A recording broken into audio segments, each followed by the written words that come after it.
प्रभु यीशु के सामर्थ्य नाम में आप सभी को जय मसीह की। परमेश्वर आप सबको बहुत आयत से आशीष दे। मेरे प्रियो, मैं काफी समय बाद वीडियो को बना रहा हूँ। मैं परमेश्वर का धन्यवाद करता हूँ कि परमेश्वर ने अपने जीवित वचन को दे के भेजा है और मैं उस वचन को आपके साथ में शेयर करना चाहता हूँ। विश्वास करें, परमेश्वर आज के वचन के द्वारा परमेश्वर आपसे बातचीत करने जा रहे हैं। इस वचन के द्वारा परमेश्वर आपको बहुत आयत से बढ़ाने जा रहे हैं। जी हाँ मेरे प्रियो, आइए इस समय हम परमेश्वर के वचन में चलें। बाइबल बताती है मत्ती का पुस्तक 19 अध्याय उसके 30 वचन में, बहुत से जो पहले हैं पिछले होंगे और जो पिछले हैं वे पहले होंगे। जी हाँ मेरे प्रियो, बाइबल बताती है कि बहुत से जो पहले हैं वो पीछे हो जाएंगे, जो पीछे हैं वो आगे हो जाएंगे।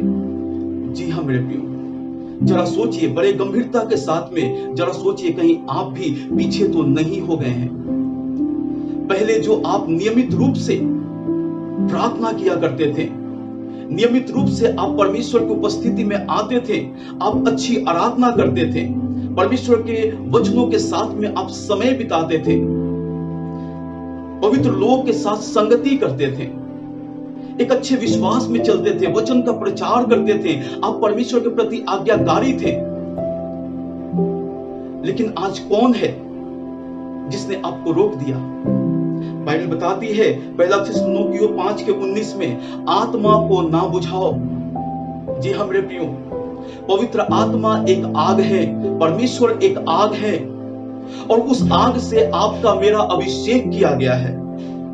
लेकिन जब हम लोग पवित्र आत्मा की आवाज को सुनना बंद कर देते हैं, तो आज मैं कहना चाहता हूं, जब पवित्र आत्मा की आवाज को सुनना बंद कर देते हैं, पवित्र आत्मा शोकित होते हैं हमारे जीवन से, वो शोकित होते चले जाते हैं, शोकित होते चले जाते हैं। लिखा है कि पवित्र आत्मा को ना बुझाओ। जब हम पवित्र आत्मा की आवाज को सुनना बंद करते हैं, पवित्र आत्मा बुझते चले जाते हैं, बुझते चले जाते हैं, बुझते चले जाते हैं, बुझते चले जाते हैं और एक दिन पूरी तरह से वो बुझ जाते हैं।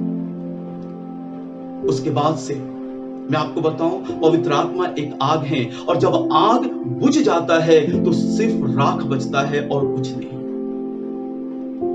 कौन है जिसने आपको रोक दिया प्रार्थना करने से? कौन है जिसने आपको रोक दिया आराधना करने से, परमेश्वर की महिमा करने से, परमेश्वर की उपस्थिति में आने से, परमेश्वर के आज्ञाकारी बने रहने से? किसने आपको रोक दिया?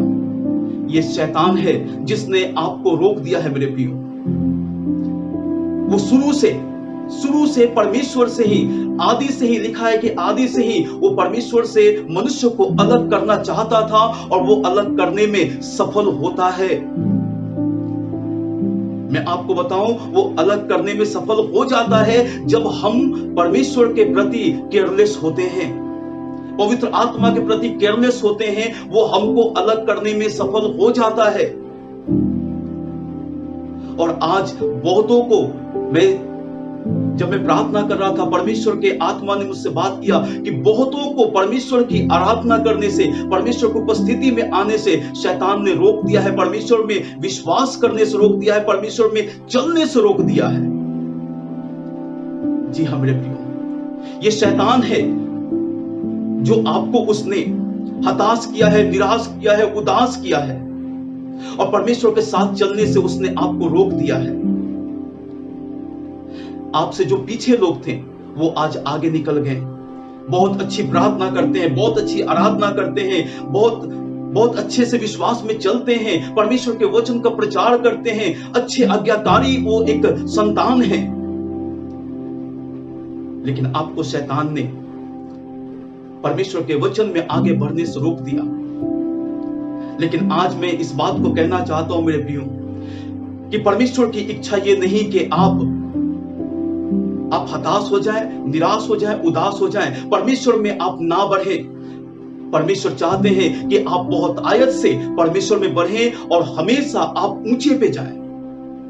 परमेश्वर आपको बहुत आयत से वो इस्तेमाल करना चाहते हैं, अपने आत्मा से भर के इस्तेमाल करना चाहते हैं, अपने सामर्थ्य से भर के इस्तेमाल करना चाहते हैं। फिर से आप खड़े हों। एक हारे हुए जीवन को परमेश्वर नहीं चाहते हैं कि आप एक हारे हुए जीवन को जिए। निश्चय शैतान ने आपको परमेश्वर से अलग किया, शैतान ने परमेश्वर की उपस्थिति से अलग किया, उसने आपको गिराया है, लेकिन परमेश्वर का आत्मा फिर से आज आपसे बातचीत कर रहा है कि फिर से आप उसमें विश्वास करें और फिर से आप खड़े हो जाएं, परमेश्वर की सामर्थ को पाएं, परमेश्वर के अभिषेक को पाएं और परमेश्वर में आगे बढ़ें। ये परमेश्वर की इच्छा है, शैतान को फिर से आप उसको हराएं, अपने पैरों के नीचे उसे लेके आए। उसका जगह हमारे पैरों के नीचे है। जानते हैं, उसका शुरू से ही, उसका हमेशा उसका ये योजना रहा है कि वो परमेश्वर से आपको अलग कर दे। कोई बात नहीं, आप गिर गए, बाइबल बताती है धर्मी जन 7 बार भी गिरेगा तो भी वो उठ के खड़ा होगा। कोई बात नहीं, आप गिर गए, फिर से आप नए सामर्थ्य से परमेश्वर के आत्मा के द्वारा आप फिर से खड़े हो और परमेश्वर के कार्य में आप लग जाएं। जो कार्य परमेश्वर ने आपको दिया है उस कार्य को आप अपने जीवन से करें। जी हाँ मेरे प्रिय, परमेश्वर ने आपको अपनी महिमा करने के लिए बनाया है, अपनी आराधना करने के लिए बनाया है, अपनी सेवा करने के लिए बनाया है उसने, और आपको अपने पास बुलाया है। आप फिर से खड़े हो, आप फिर से खड़े हो, परमेश्वर के सामर्थ को लेकर के शैतान के विरुद्ध में आप फिर से खड़े हो। परमेश्वर आपको इस्तेमाल करने जा रहा है, बहुतायत से परमेश्वर आपको इस्तेमाल करने जा रहा है। मैं विश्वास करता हूं। जी हाँ मेरे प्रियो, परमेश्वर आपको अपनी सामर्थ दे और अपने सामर्थ के द्वारा बहुतायत से आपको इस्तेमाल करे। परमेश्वर आप सबको बहुतायत से आशीष दे। परमेश्वर आप सबको बहुतायत से आशीष दे। सभी लोगों को जय मसीह की।